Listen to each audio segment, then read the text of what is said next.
bisa membelah gitu ya, membelah penonton, kemudian mengubah perspektifnya, itu sesuatu yang luar biasa. Orang bisa saja ekspresi wajahnya itu sangat situasional, kontekstual, yang tidak bisa langsung dikaitkan dengan karakteristik dari orang tersebut. Tapi bisa jadi faktor-faktor lain yang menyebabkan kematian, ya, yang itu tidak diungkap di dalam pengadilan.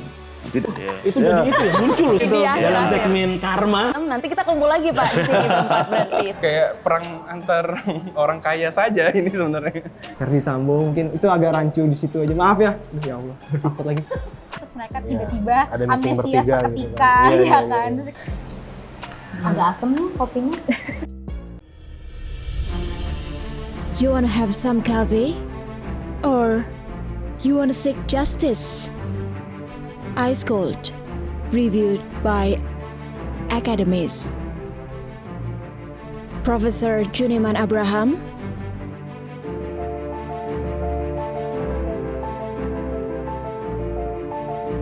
Eki Imanjaya PhD,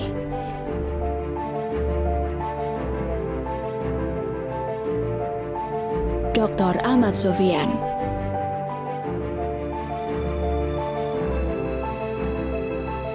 Ice Cold, Murder, Coffee, and Jessica Wongso.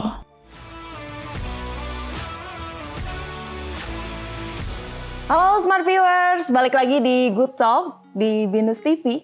Nah, Smart Viewers, di episode kali ini spesial karena khususnya kamu yang mungkin sudah nonton atau masih pengen nonton film dokumenter yang lagi viral di sosial media. Nah, pas banget. Karena di episode kali ini kita akan ngebahas tentang dokumenter Ice Cold yang ada di Netflix. Nah, telah datang nih bersama kita ada 3 narasumber di studio Binus TV @Alam Sutra. Yang pertama kita sapa dulu ada Prof. Juniman Abraham dari Psychology Department. Halo Prof. Jun. Halo Anissa, halo Smart Viewers. Iya, apa kabarnya nih Prof? Syukurlah sehat-sehat, semoga Anissa juga.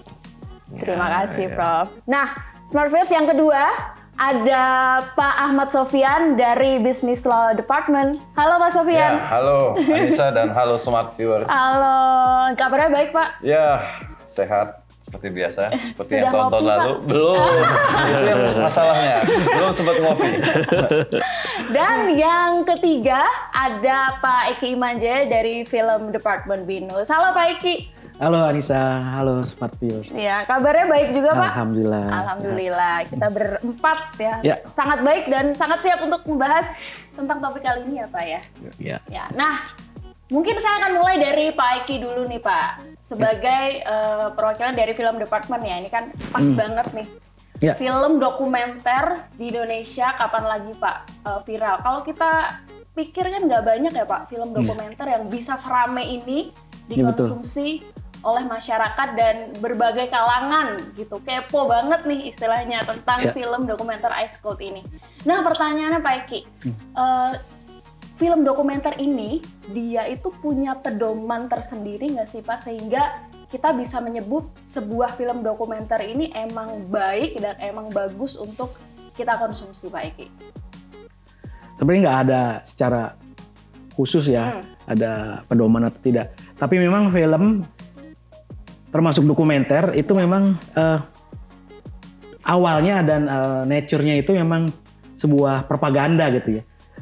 Propaganda itu bisa baik bisa buruk gitu ya. Artinya mempengaruhi orang untuk mengikuti opini gitu yang dimaui oleh pembuat film, karena pembuat film itu pasti punya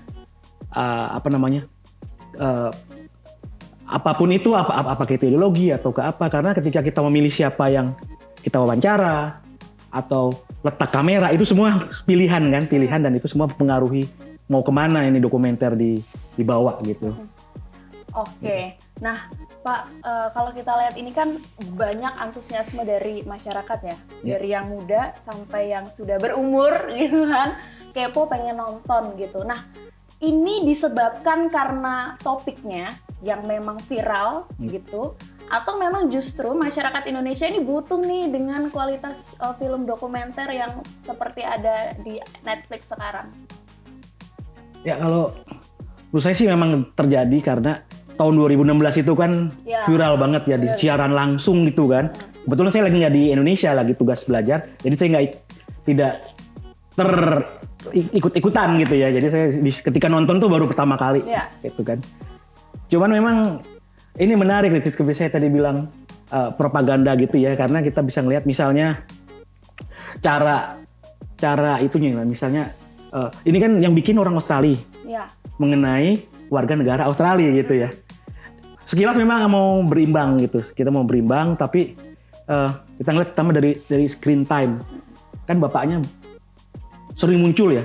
Ya. Bukan berarti itu baik juga kan, karena ada juga yang menganggap terlalu banyak muncul dan bahkan bisa jadi antagonis ya, berarti sesuatu yang ini kok jadi itu ya, banyak banget. Bahkan yang menarik screen time itu maksudnya yang sering muncul ya, lebih banyak Marcella Zalianty dan yang belakangan tuh bartender ya, Yasin itu ya, dibandingkan dengan Jessica-nya itu sendiri gitu kan. Bahkan suaminya Myrna hampir nggak ada kan, nggak ada. Itu menarik tuh, pemilihan screen time.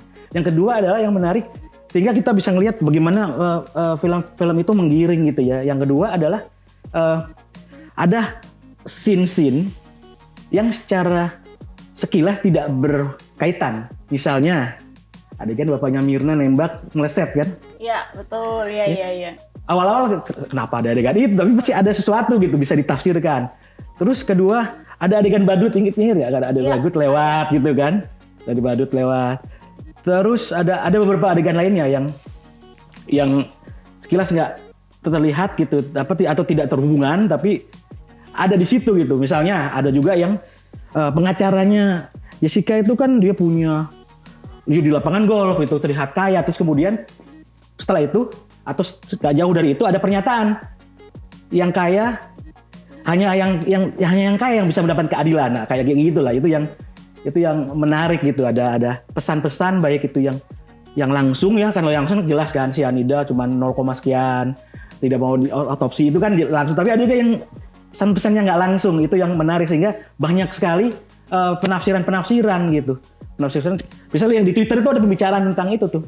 Ini ada ayahnya nembak nggak meleset, artinya apa? Nah gitu. Hal-hal yang kayak gitu. Konspirasi teori atau apapun. Itu menarik lihat netizen bagaimana mereka menganalisa gitu. Iya. Karena teori konspirasi ini banyak muncul nih Pak di Twitter, sekarang namanya X ya. X. Di TikTok juga. Betul. Masyarakat potong gitu kan dengan teori konspirasinya masing-masing. Jadi ini mungkin sebuah film dokumenter menjadi alat propaganda juga. Dan memang ya propaganda dalam arti tidak harus negatif propaganda. Dan memang ada beberapa kasus dokumenter yang berhasil, dampaknya sangat besar. Misalnya Inconvenience Truth ya dari Al Gore itu bisa mengubah kebijakan terkait dengan lingkungan hidup gitu kan. Sekarang misalnya Jessica sudah mau banding gitu kan, karena dan banyak orang udah mulai mungkin nggak bersalah atau apa. Nah ini menarik nih karena sedikit sekali gitu ya sebuah film dokumenter yang bisa membelah penonton dan banyak sekali ya sampai kemudian mengubah perspektifnya. Itu sesuatu yang luar biasa gitu. Iya. Sampai banyak juga kalau dilihat di TikTok atau di X tadi itu orang mendadak jadi pakar hukum juga nih. Dengan teori konspirasi yang masing-masing ini juga secara nggak langsung mereka ikut baca pasalnya seperti apa, ya kan? Ikut juga kalau misalnya saya jadi jaksa, saya kayaknya nggak akan mengajukan dakwaan yang sedemikian rupa lah. Jadi mendadak semuanya jadi pakar hukum secara tidak langsung. Dan ada kan yang entusias istilahnya di sana ya. Diikuti wawancara, padahal itu kan orang biasa, tapi dia mengikuti itu masuk. Itu menarik. Jadi ada dari citizen, dari orang biasa yang diminta ngomong gitu kan. Iya. Oke, Pak Eki. Sebenarnya nggak tahu pembunuhnya siapa. Itu kayaknya bukan Jessica. Gitu. Tapi mungkin dia sakit atau enggak punya serangan jantung atau enggak yang lain-lainnya. Kita nggak tahu. Gitu. Sebenarnya itu bisa terjadi bukan karena cyanida doang. Di persidangan itu juga nggak ada bukti sama sekali gitu. Si Jessica nuangin sesuatu. Terus juga kedua nggak diotopsi. Gue gak yakin Jessica yang membunuh. Cuman untuk pastinya siapa gue masih bingung juga karena dari jawaban-jawaban ayahnya Myrna di persidangan, terus belakangan ini muncul juga interview yang menurut gue blunder-blunder, jadi itu makin bikin gue kuat kalau bukan Jessica yang bunuh. Pembunuhnya Mirna secara eksekutornya sih menurut gue tetap Jessica. Karena kalau ngikutin sidang juga nggak yang serius itu, kayak masih on off juga. Cuman kalau lihat dari sidang yang dulu, kalau diinget-inget sampai yang dokumenternya juga, bukti yang paling kuatnya itu tetap dari CCTV kalau menurut gue. Kan udah tahu kalau misalnya mesen kopi itu pakai es, kalau udah terlalu lama kan nanti larut esnya. Ngapain lu mesennya 40 menit sebelumnya? Itu satu. Terus yang kedua, agak mengherankan juga sih yang soal dia naro paper bag di depan si gelasnya itu. Jadi kayak ada sedikit kejanggalan di situ.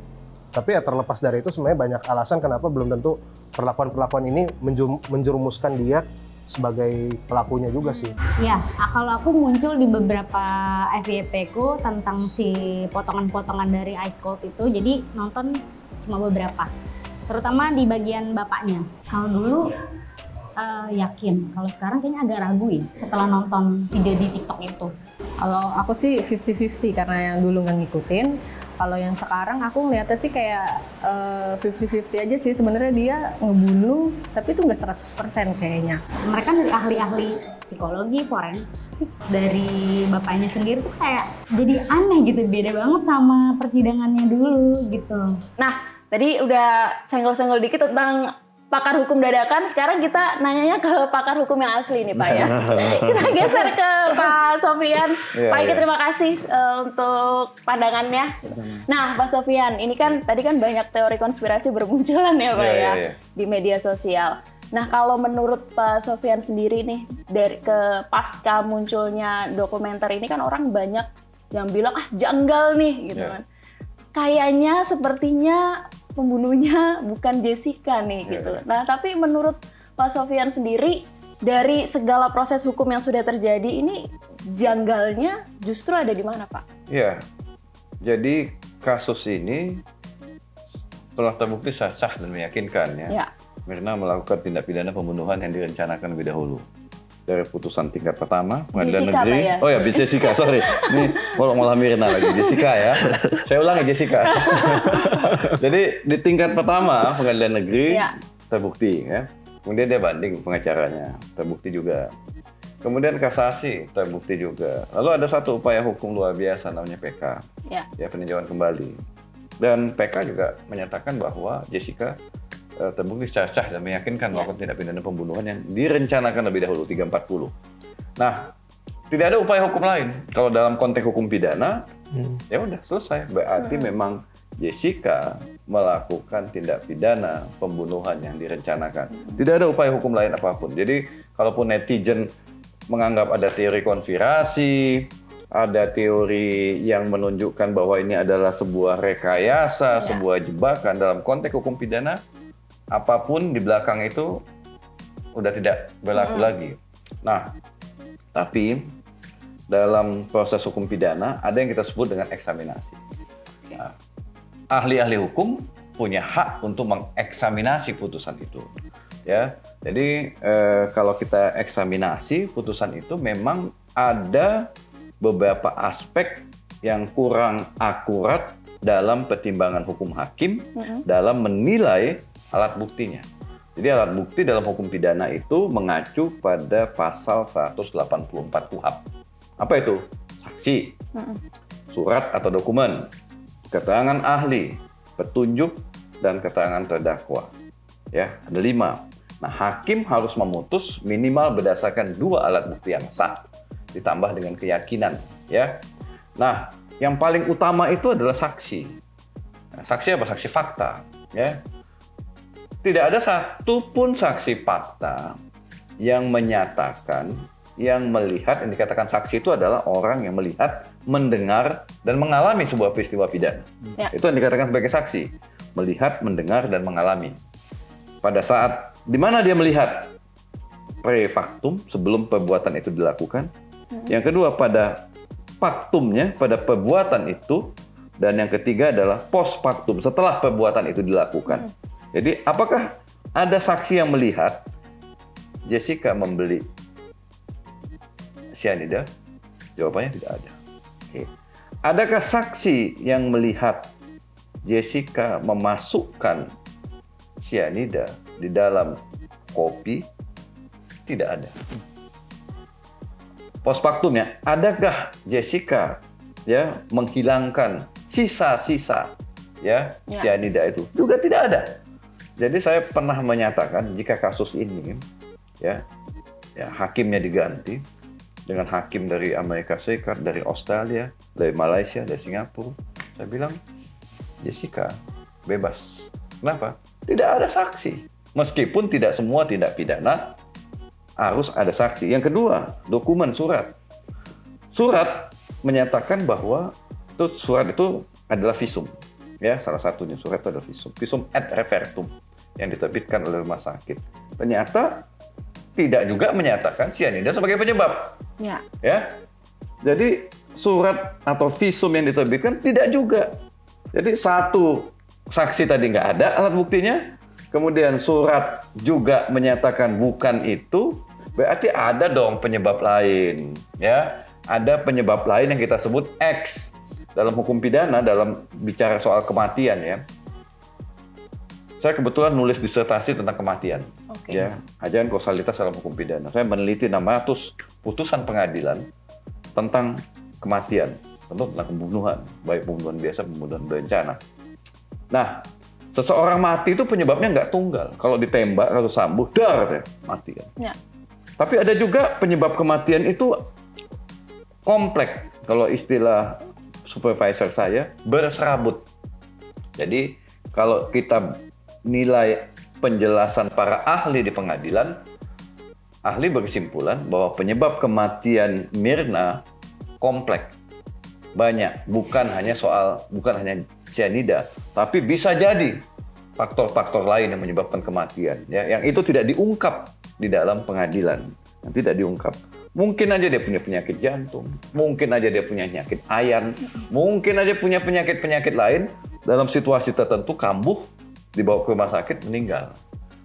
Nah, jadi dari konteks eksaminasi ini, ya, eksaminasi itu boleh dilakukan, kelihatannya memang tidak cukup bukti untuk menyatakan bahwa Jessica terbukti secara sah. Dalam konteks eksaminasi ya. Di luar pengadilan, kita mengeksaminasi kasus ini. Tetapi dalam konteks pengadilan, nggak ada. Ya udah terbukti secara sah, meyakinkan melakukan tindak pidana pembunuhan yang direncanakan. Itu Smart Viewers. Berarti memang kalau ini apa, kita yang timbul kan konspirasi ini kan berbagai macam, maksudnya orang-orang kan berasal dari latar belakang yang bermacam-macam gitu.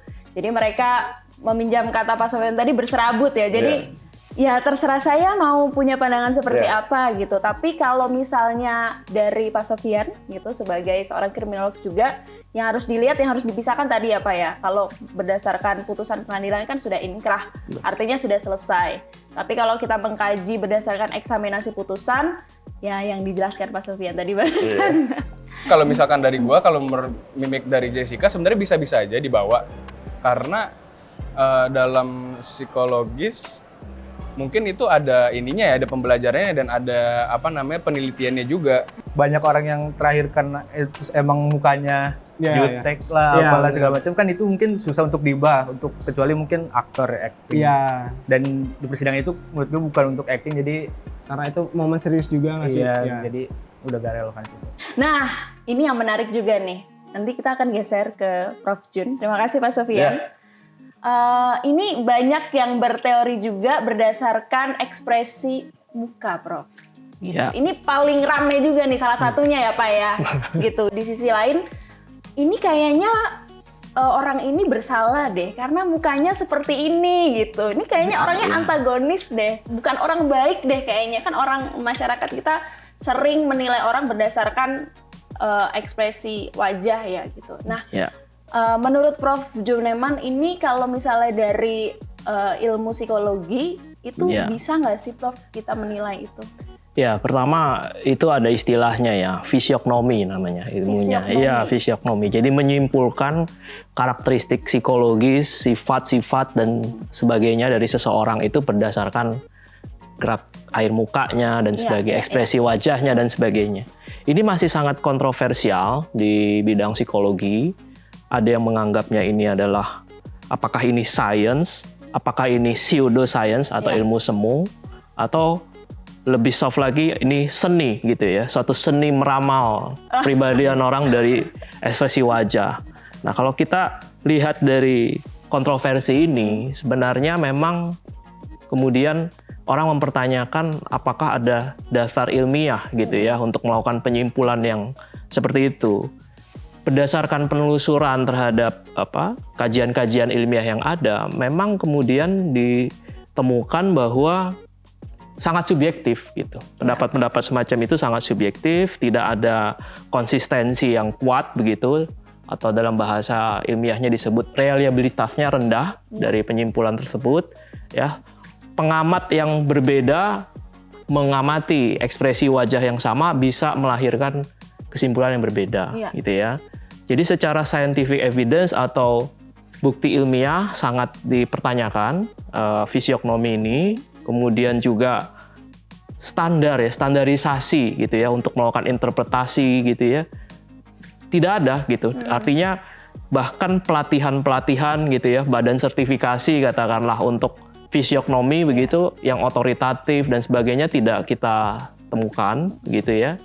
Kemudian juga tentu saja variabilitas atau variasi dari ekspresi wajah itu sangat kompleks ya faktornya. Artinya kita tidak bisa menentukan hanya berdasarkan ekspresi wajah, kemudian bisa disimpulkan simpulan-simpulan atau sifat-sifat tertentu begitu ya. Bisa karena orang bisa saja ekspresi wajahnya itu sangat situasional, kontekstual, dipengaruhi oleh suasana hati mungkin, atau kondisi kesehatan pada waktu itu, atau kondisi lingkungan yang dihadapi pada waktu itu, rasa lelah atau kegugupan dan sebagainya gitu, yang tidak bisa langsung dikaitkan dengan karakteristik dari orang tersebut, kira-kira seperti itu. Kalau emang orang nggak ngerasa bersalah juga, malah dia berani tenang aja gitu, karena emang nggak ada pressure yang bisa bikin dia akhirnya udah lu aja enggak, gue enggak. Kalau nggak ngerasa salah nggak usah takut guys, itu news. Ini kuat sih. Pengalaman pribadi. Geraknya si Jessica nih agak mencurigakan gitu, kayak kalau ini tuh sama sekali kayak nggak kelihatan panik gitu loh. Kalau misalkan kita teman dekat pasti kan udah kejang kayak gimana, ini tuh benar-benar tenang gitu sih. Tapi kan balik lagi ke orangnya beda-beda ya. Oke, ini kan kalau di film dokumenter itu yang rame ini partnya ketika Myrna setelah minum kopi itu ya Prof ya? Iya. Itu kan pada panik tuh. Panik, nah Jessica berdiri, lantas dia cuman berdiri. Nah harapan netizen ya kan, Jessica ini mengeluarkan reaksi yang gimana nih gitu kan, reaksi yang ini teman kamu dalam keadaan sekarat, harusnya kamu bisa lebih panik gitu. Kenapa hanya diam saja? Nah ini kan part yang paling rame juga nih Prof, di kalangan masyarakat. Nah berarti dari yang Prof Jun jelaskan sebelumnya, berarti memang karakteristik orang atau reaksi seseorang ketika melihat sesuatu itu tidak bisa untuk menilai suatu kebohongan, Prof? Iya. Dan pandangan-pandangan atau ekspektasi semacam itu sering diistilahkan harapan stereotipik gitu ya. Ya harusnya begini, harusnya begitu ya. Dan saya kira itu tidak bisa menjadi satu sumber, apalagi sumber kebenaran begitu ya. Akhirnya adalah kalau ingin menyimpulkan analisis psikologi seseorang memang harus kompleks pendekatannya. Saat ini dalam pendekatan ilmiah memang muncul beberapa inisiatif untuk mengembangkan entah mendeteksi melalui sinyal elektromagnetik otak lah, atau perubahan suhu wajah dengan kamera termal untuk melihat apakah ada perubahan yang bisa dikaitkan dengan karakteristik seseorang gitu ya, dan juga teknik-teknik lain. Tapi sampai saat ini yang sejauh saya ketahui itu tadi harus sangat hati-hati dan reliabilitasnya itu belum terbukti gitu. Oke, baik Prof. Ya. Jadi jangan cepat menilai orang juga Prof ya. Iya, betul. Harus kenal dulu biasanya. Sesuai dengan pengamatan gue, jeda antara minuman datang dan kedatangan Myrna itu tuh jedanya tuh lumayan lama. Jadi kalau misalkan pun Jessica menuangkan sesuatu ke minumannya Myrna, otomatis Jessica-nya juga pasti bakal kelayangan atau tepar. Soalnya kan kalau cyanida dimasukin ke minuman kan otomatis dia bakal menimbulkan aroma yang gak enak ya. Aroma yang tidak sedap. Iya, jadi kata para ahli katanya gitu. Nah, tadi pas sebelum gue berangkat ke sini, gue lihat di TikTok, ternyata netizen ini nemuin. Ternyata kembarannya si Mirna mengungkapkan pas zaman itu, dia juga mengungkapkan kalau misalkan mukanya Mirna tuh biru. Seperti apa yang Dokter Jaya omongkan. Itu ada di wawancaranya? Ada di wawancara, ada di TV. Kopi itu melewati proses dari dibikin, mungkin dari yang bikin kopinya juga bisa, atau yang lain juga disuruh-suruh mungkin bisa aja di... Si cyanida ini masalah atau enggak dalam masalah jumlah takaran gitu kan. Iya. Sedangkan di tubuh manusia itu katanya baru mematikan kalau 70 sampai 150 gram. Itu kan kayak, lah mari kita tunggu nanti ketika dia keluar dari penjara. Nah itu baru. Kurang lebih 13 tahun lagi berarti. 13 tahun lagi. Jalan kejutan. Udah.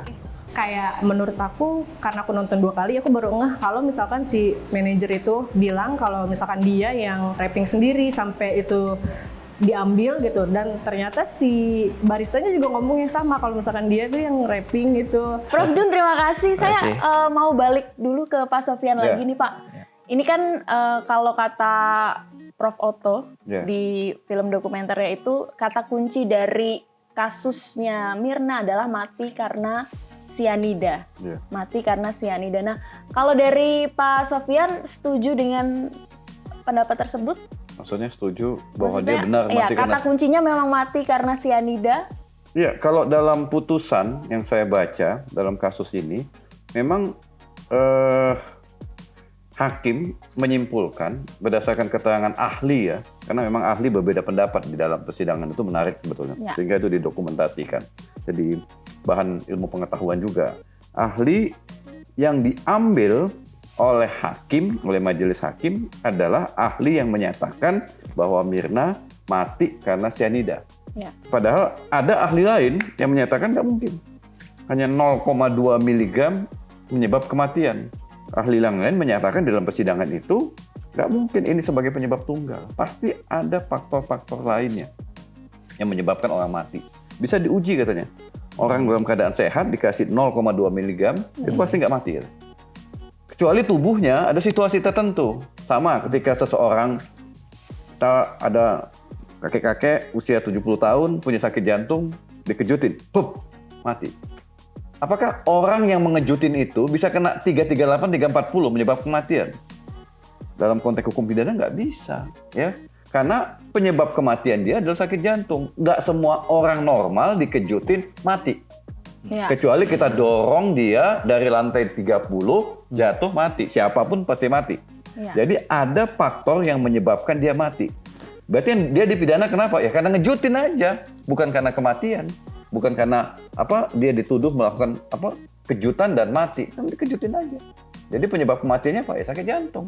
Dia dipidana karena ngejutin, bukan karena kematian. Jadi lebih kurang seperti itulah kalau kita mau andaikan. Jadi bisa jadi, ini yang bisa menjelaskan ahli-ahli medis, bisa jadi di dalam tubuh dia ada hal tertentu sehingga 0, berapapun dari cyanida itu akan menyebabkan kematian. Tapi tidak dalam kondisi orang normal.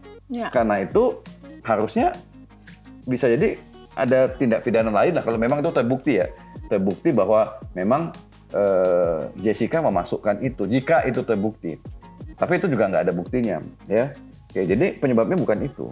Jadi ada aspek lain yang misterius yang menyebabkan dia mati. Sayangnya itu yang tidak diungkap di dalam pengadilan. Kenapa? Karena dia tidak ada otopsi, ya. Otopsi secara menyeluruh terhadap jasad dari Mirna. Walaupun sudah ada persetujuan dari keluarga untuk otopsi, tapi ternyata dokter tidak melakukan otopsi secara menyeluruh. Ini yang menyebabkan ada situasi tertentu yang dalam hukum pidana disebut dengan circumstances yang menyebabkan kematian yang tidak terungkap di dalam pengadilan kalau kita mau eksaminasi kembali pertimbangan hukum hakimnya. Kalau dari gue tuh yang di punchline di akhir tuh salah satunya tuh yang kenapa nggak bisa wawancara Jessica Wongso di dalam penjara sekarang? Itu pertanyaan. Karena di situ dijelaskan kan kalau memang bahkan mau wawancara teroris bisa, mau wawancara pembunuh bisa, koruptor bisa. Tapi kenapa Jessica nggak boleh? Sedangkan dia tuh bukan selebriti dan siapa-siapa, hanya orang biasa kan sebenarnya. Nah ngomong-ngomong soal misterius nih Pak Sofyan. Ini ada yang misterius juga nih di film dokumenter itu soal bagian yang Myrna diwawancara gitu oleh tim produksinya ya. Sewaktu di rutan, lalu di stop. Jessica, sorry. Saya sekarang yang kebalik. Karena Myrna udah almarhum. Di stop gitu.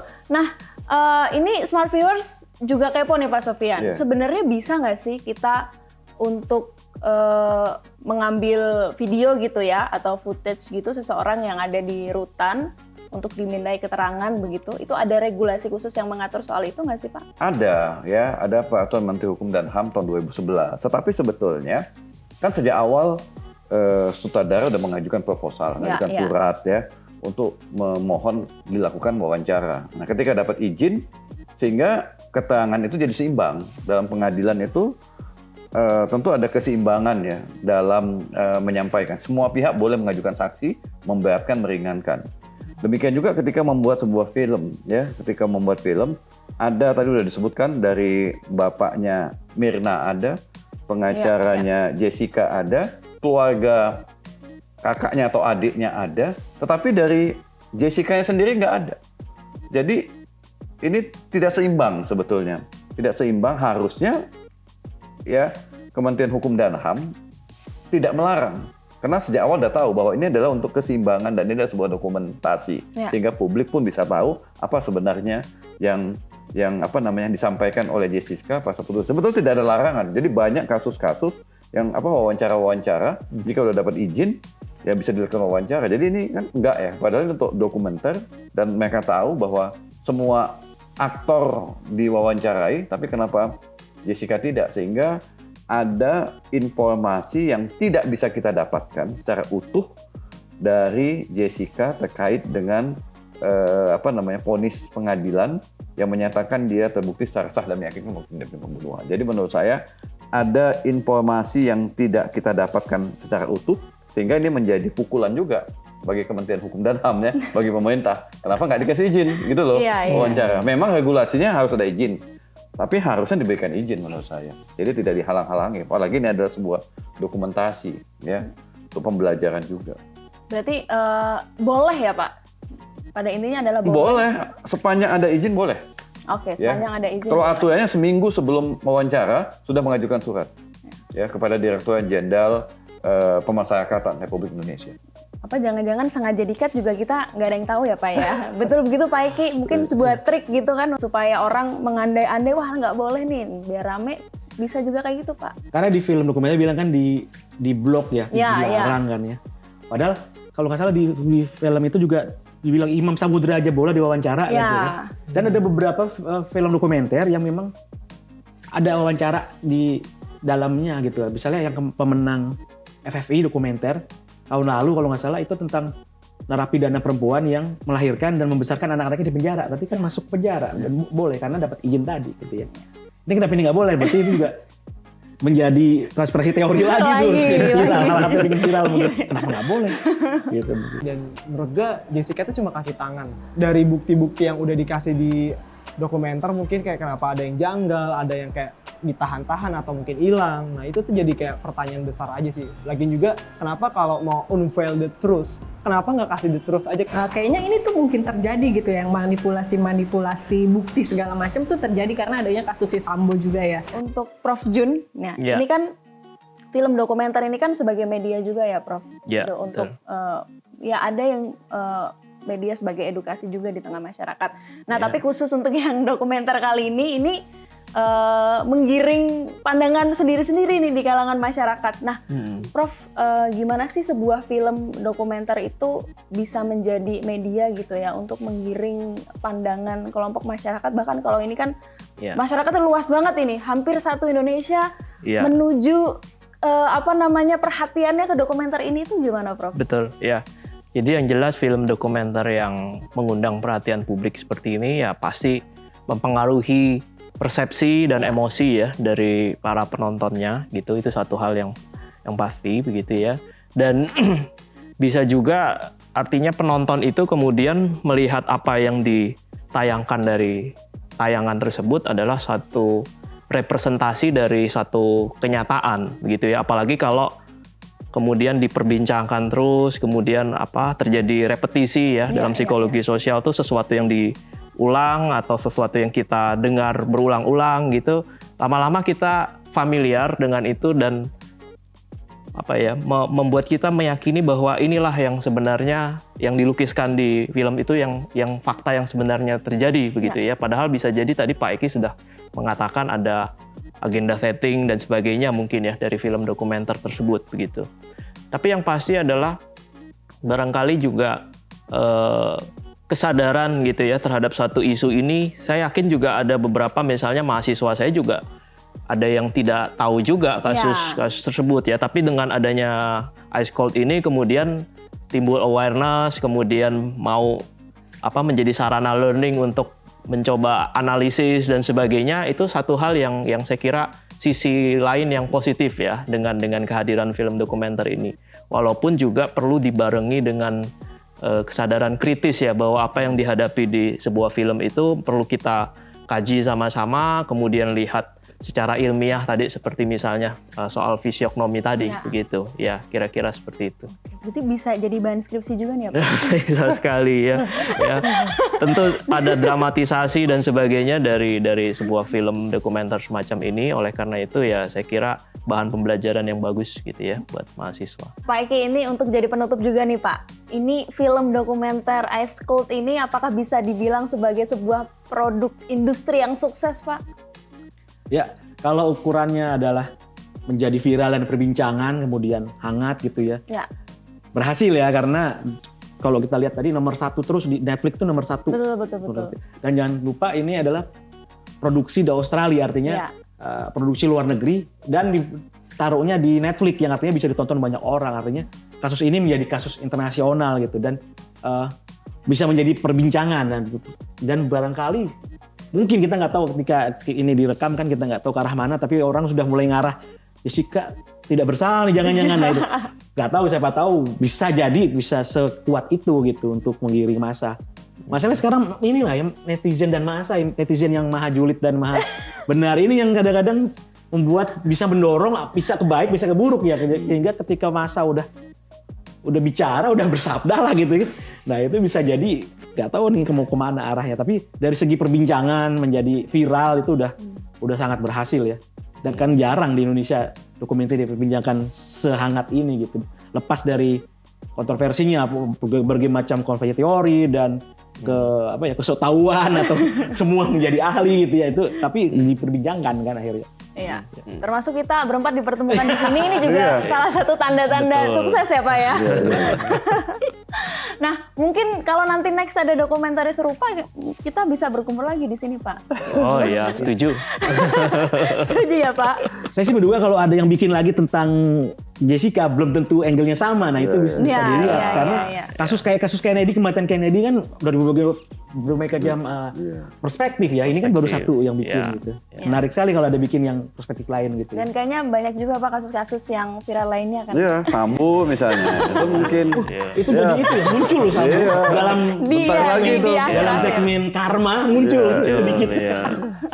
Itu kalau film kan kadang-kadang ada after creditnya, jangan-jangan itu bisa jadi after credit untuk next film. Nanti kita kumpul lagi Pak di sini berempat, berarti fix itu.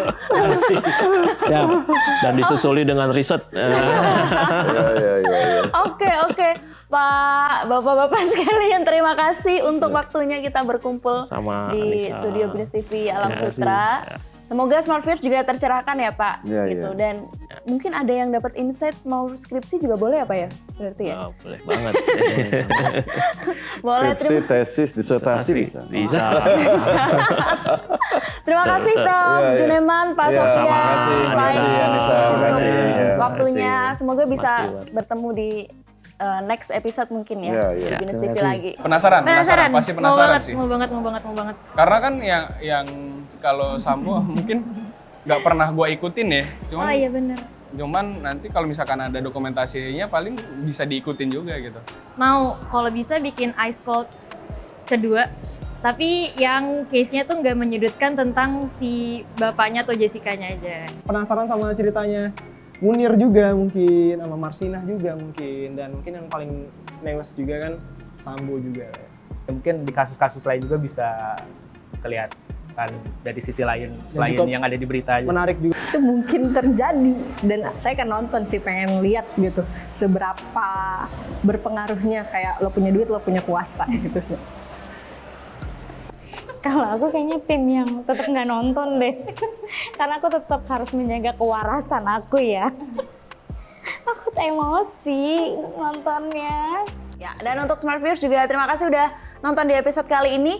Yang masih kepo boleh. Kalau mau dilanjutin part 2 tinggal komen aja dan like juga video ini, subscribe YouTube channelnya Binus TV, dan sampai jumpa Smart Viewers di episode Good Talk berikutnya. Bye-bye. Bye. Bye.